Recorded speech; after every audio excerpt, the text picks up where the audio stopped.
Hi, and now as Monty Python says, time for something completely different. I earned my doctorate in art history, so I'm still a little surprised to find myself here. My research focused on philosophy of ethics in the context of race and gender in contemporary art. Unfortunately, I'm not here to discuss that with you. I'm here to discuss how the abuse of power, plagiarism, and the refusal of professors and universities to even acknowledge the existence of this practice, despite the deeply troubling indications this represents to research. If I may be so bold, I have some proclamations I'd like to make about academia itself. Academia is set up to incentivize the individual and the victory of the most competitive. True collaboration has become counterproductive to the aims of the individual within this system, as is the pursuit of cutting-edge research. Researchers within the academe have become ostriches, with our heads stuck in the sand while boards of trustees take over the running of the university.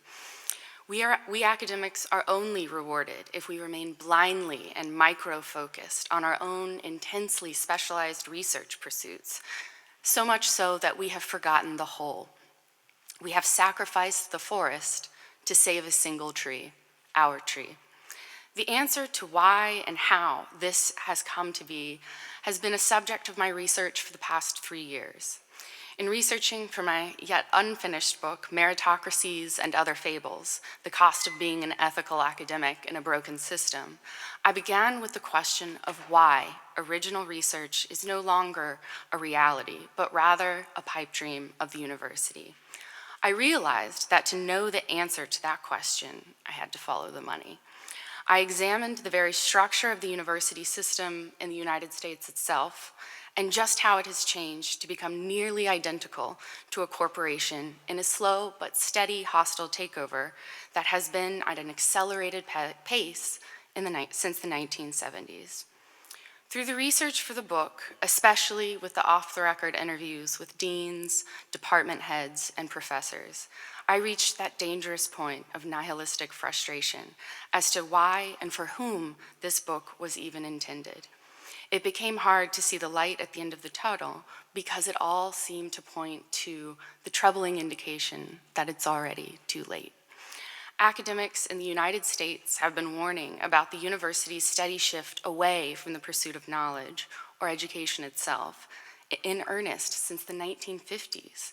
But research and pointed critiques of the structural inequality and profit-minded focus of the university have proliferated in staggering numbers since the 1980s. And yet, nothing has changed. And here's where my own academic horror story comes into focus. Just 3 months shy of the defense of my dissertation, I discovered that my advisor had published a section of my then unpublished dissertation under her name and her name alone. I could now be accused of plagiarizing her. And to make matters worse, she had also secured a $100,000 grant, which by the way is quite a lot of money in the humanities, and a traveling museum exhibition, all on the basis of my work. And yes, I have consulted a lawyer and well within my legal rights to tell you all of this today. When I discovered this, I was in that fragile state that limns the beginning of the end of one's doctoral research. I was both exhausted and enraged. Almost immediately, and with a sickening certainty, I knew what would happen should I report it. It was, after all, a tenured professor's word against my own. Despite the healthy trail of email exchanges and document transfers that would inevitably, and at much legal expense, prove that I had written the work first, I knew that it didn't matter within the confines of academia at an R1 school. I knew that the school would side with the department, who would, despite the overwhelming evidence of guilt, side with my advisor. As I came to terms with what had happened, I couldn't help but think of that classic computer game, Oregon Trail, where I imagined the professors and deans of my school jumping into covered wagons and circling them against the outside threat, me, the savage attacker. And that is precisely how I was treated. However, my other mentors, professors from other departments, in particular the philosophy department, were aghast. They insisted that I had to report it because a professor who had done this to one student would do it again. And indeed, as I began my initial paranoid whispers with the peers in my department, I discovered that I had not even been the only one plagiarized within that same paper. But I was the only person in a position to do something about it. The other, then in a tenure track position, depended too heavily on our advisor's support. I knew whispering a word, even to my peers, potentially spelled out the automatic destruction of my 7-year goal of becoming a professor. While I was repeatedly told that I was catastrophizing, as it turns out, I was not. I had just realized the oncoming catastrophe that this represented to my career. Because my work had been good, and because I was a graduate student, my career was now over. But nevertheless, I persisted. Looking back, I think it was my idealistic belief in the aims of academia and the pursuit of knowledge that led me to decide to report it to the university prior to my defense.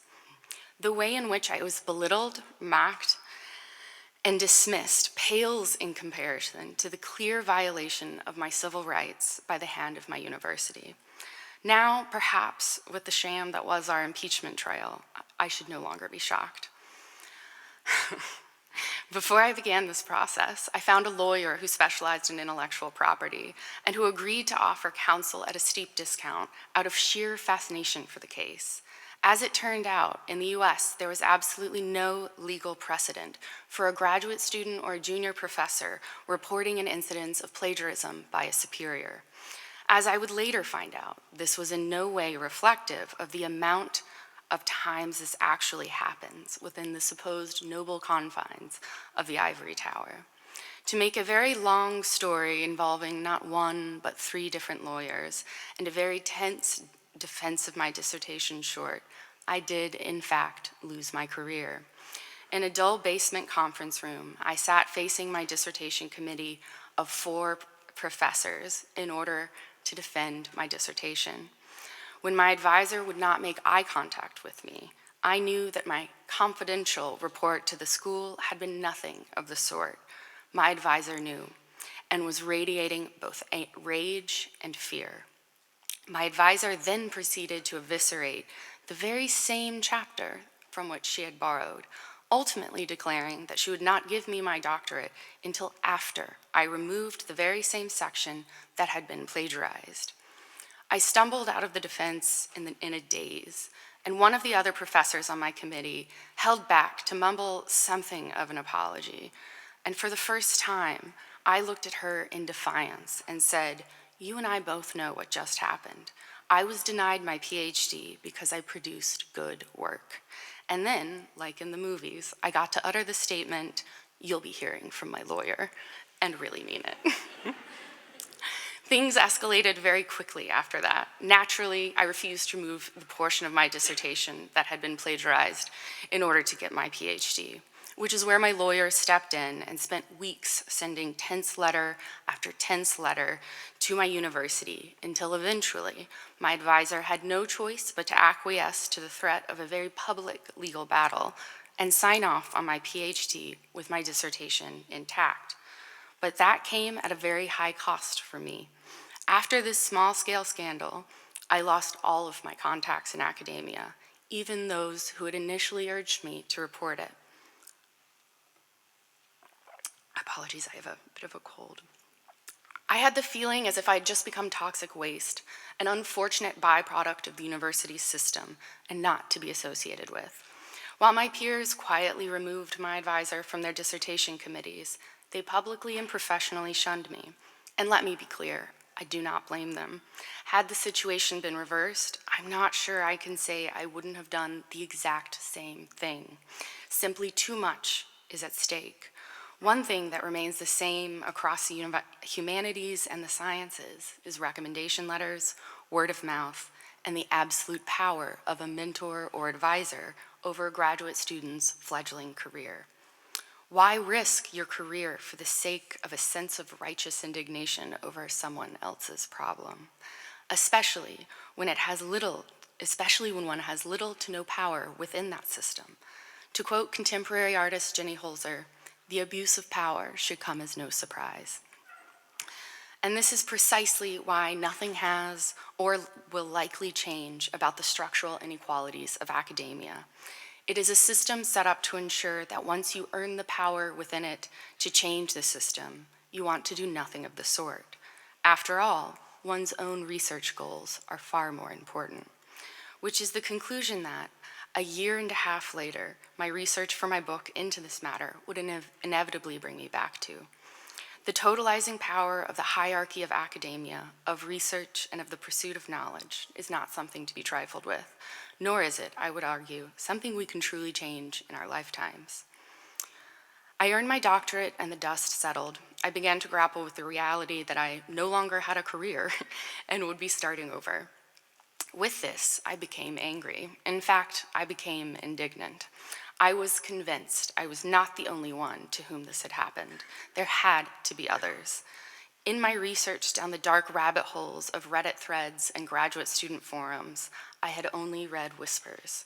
As I wrote in a blog post later, stories of plagiarism are academia's equivalent of ghost stories told around a campfire. Everyone has one, or at least has heard one. But no one who had come out and reported it as I had, no one who had taken a stand. So I, after I had already lost everything, decided it was time to speak out. I decided to publish a blog aptly titled Post-PhD after first consulting my lawyer, I'm no fool, because I felt I had to warn my fellow and future graduate students in my small department. No one should have to see the end of their academic career for producing good research. It is counterintuitive to the very aims of academia, after all. I published the first part of my story, aptly titled Why I Left Academia, on my website in August of 2017. I fantasized about having 500 people read my blog. Within a week, I had 30,000 readers. By the time a month had passed, I had over 100,000. I was nerd famous, and in no way equipped to deal with what would come next. With readers came emails, hundreds and hundreds of them, flooding my inbox with the equivalent of Me Too stories.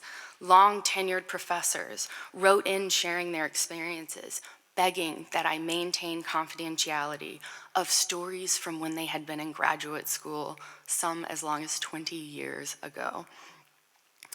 No worries. Their names will die with me.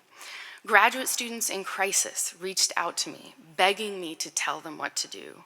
The press reached out for comment. I was offered a book deal. To date, I have received around 500 personal emails.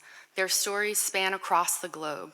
Although I remain limited to those who read and write in English, the results are nonetheless impressive, or perhaps I should just say shocking. My nerd fame allowed me to begin collaborating with academics from all over the world. My most recent collaboration with a researcher at Queen's University in Canada, we designed a survey of qualitative interview series and a qualitative interview series to investigate just how many people pursuing PhDs had been victims of intellectual property theft by a superior. To date, we have received over 5,000 respondents whose stories of intellectual theft, plagiarism, and expulsion from academia so that their mentors, professors, and peers could cover their tracks is appalling. These stories of the abuse of power, forfeit of careers, and the forfeit of future research span the disciplines. But perhaps the most alarming stories I've encountered is from the field of scientific research, in particular medical research. They are very cutthroat. Returning to the question at hand, how does this impact research? It is a case of the old eating the young. Established researchers in positions of power cannibalize the research of their subordinates, usually graduate students, postdoctoral fellows, and early professors, in order to fulfill the university's publishing quota so that they can continue to climb the academic professional ladder. In order to ensure that they are not found out, Our study found that nearly every time this happened, the person whose research was pirated was the one expelled from academia. At least in the United States, I can confirm with multiple resources and statistics that from the 1970s onward, which is, interestingly, the approximately the same time that women and minorities began enrolling in college in large numbers, the American university system began implementing what we call in the US adjunct or temporary professors. As of 2017, 75% of undergraduate courses taught in the US are taught by temporary instructors who almost all of the time already have a PhD. Their average pay is $26,000 a year without benefits or long-term stability, and certainly no time for research, let alone sabbatical or even summers off. With the amount of tenure-track positions dwindling and the competition for those and for tenure itself becomes even more cutthroat, I don't see this problem going away anytime soon. Perhaps in homage to the poet and expat American art collector Gertrude Stein, I have come to think of my generation of academics as the lost generation. Competition for jobs has risen at alarming rates since the 1970s. The tenure-track pool continues to narrow. When professors retire, oftentimes their positions are eliminated entirely and their course loads transferred to adjunct professors. I cannot tell you the amount of prominent professors with whom I've had amazing and thought-provoking conversations about the state of research and what to do about this problem, who have, at the end of these conversations, shrugged their shoulders going, "But what can I do?" As a humanist, I have but one answer. You can only impact those in your immediate vicinity. Put aside competition, build up your colleagues, better yet, build up your graduate students. Don't be intimidated by them. Be proud of what they've been able to accomplish under your tutelage. Acknowledge that the massive power imbalance in academia is a symptom of a much larger disease, and be the antidote, at least for one researcher, one department, one university. Take heed from the corruption that we now see in the United States all too clearly. Do what we did not do. Protect integrity, foster curiosity, and cultivate the future of research. Thank you.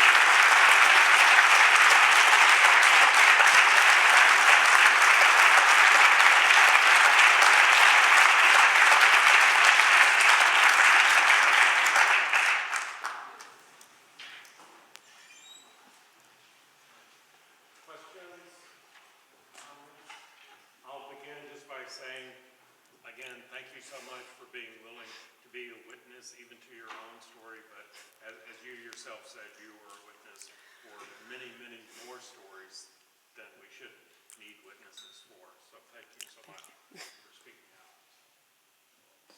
Hi. Oh. Hi, Allison. My name is Tung Tung, and thank you for sharing your story. It's super, super emotional and very, very bitter. I did my master thesis on Chinese PhD in the Netherlands, and I interviewed 16 of them. And some of them share the same stories, and that has prevented me from doing a PhD. Yes, actually, good choice. I actually... Yeah, because of, you need to save yourself from this, right? Yes, and to be perfectly frank, women minorities experience it at much higher rates and especially international students.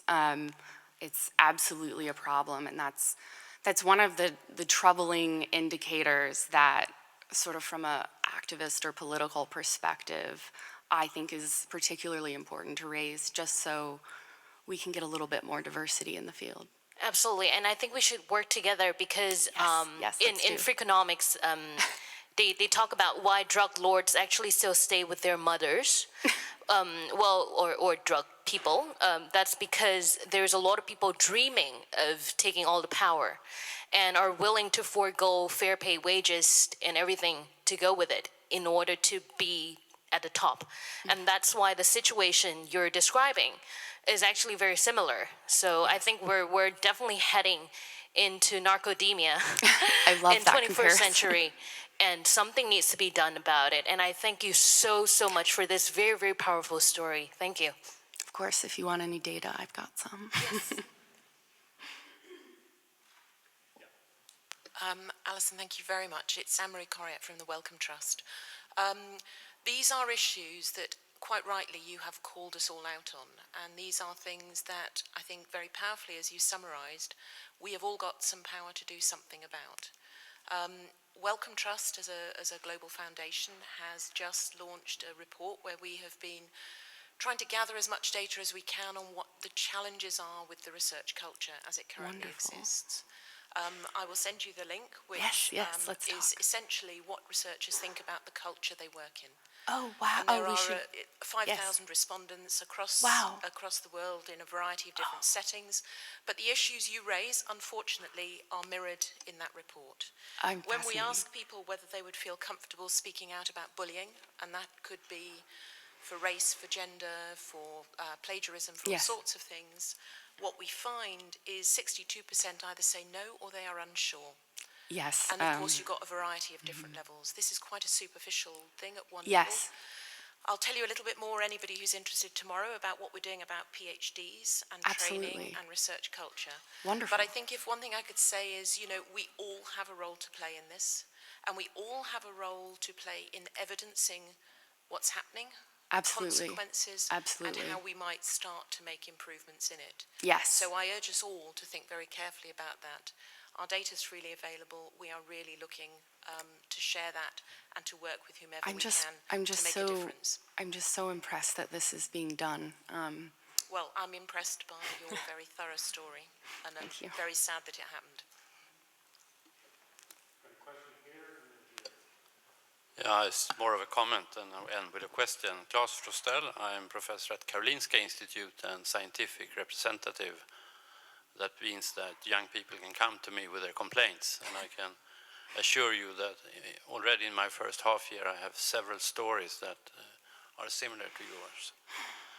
That's very troubling, and we're struggling with how to set up a safe system to look into these cases, and there are balances in both ways in terms of legal rights. It's not an easy issue, and you must have been thinking about what is a functioning system? How would it look like? I mean, that's the question, the very long, drawn-out process that I had to shorten for the sake of tedium, of reporting it to the university was, it's a problem, but it's also, it's something that, to have a little bit of sympathy for the devil, as it were, we're all under pressure in academia, or I guess I'm not anymore.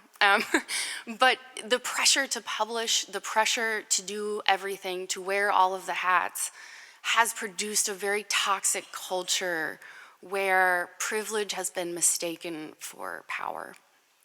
And it's there. I don't know how to fix it, which is troubling since a lot of people ask me all the time. Yeah, thanks for the talk. Really emotional. Just one comment and one question. I think this institutionalized misbehavior doesn't really stop at plagiarism. No. Intellectual property, from what I've experienced in Berlin. Question, I recently applied at Santa Fe Institute for summer school, and they had like 6 slots to fill in. One was on diversity, and especially those kind of experiences. Is that getting more common, or is that an exception? Talking change, maybe? I would hope so. I think that the universe, I mean, to be a cynical answer to the diversity and inclusion initiatives at least American universities in the United States is usually just a box to check to say that the university is doing something. The final year of my dissertation, I had a fellowship underneath the umbrella of the Office for Diversity and Inclusion, and the university is not interested in changing. But if it makes you feel better, I did not receive any emails from Santa Fe Institute. No, they really want you to write a full text. Yeah, fascinating. Hi, thanks a lot for this really emotional talk. It's really disheartening to hear how many cases happen. Actually, I would also like to thank you because, so I'm a PhD student, and when I was thinking about doing whether I should do a PhD, I stumbled across your blog post, and it was very And you still went instructive on? for me because it also taught me what kind of things I need to look for when I'm doing a PhD. And as someone from an ethnic minority myself, a young woman, and a foreigner working in the Netherlands, I can say that, well, there are a lot of sad cases, but there are also positive stories. So Yes, I would urge, absolutely. especially people who are, especially women, especially people from ethnic minorities, to go for science because it's possible to find great supervisors. Yes, And it's yes. possible to make a change, and that's Yes, why we're all exactly, here. So exactly. I think it's important to also spread this positive message. Well, I'm glad you went on despite having read my blog. So Allison, again, thank you for sharing. And you mentioned the fact that you have been contacted by many people, including tenured professors, people with with advanced career stages, correct? Yes. So I wonder whether in your experiences, as far as you know, do people actually learn from these experiences, or do they learn to become better abusers?